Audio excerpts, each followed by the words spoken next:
Struggling to display SKU, categories, or custom product details on your WooCommerce pages? I'll show you exactly where to find the product meta widget and unlock it in under a minute. We'll start by editing the homepage in Elementor, then navigate to WooCommerce, and finally find the product meta widget.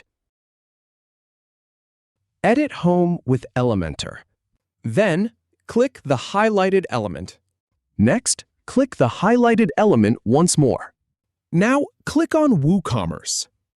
After that, click on Product Meta.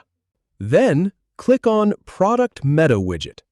Click the Product Meta Upgrade prompt. Then, click on Upgrade Now. Finally, click Upgrade Now. If you have any feedback or if any info is inaccurate, please leave a comment below. We'll do our best to answer or redo the video if needed. Thanks for watching.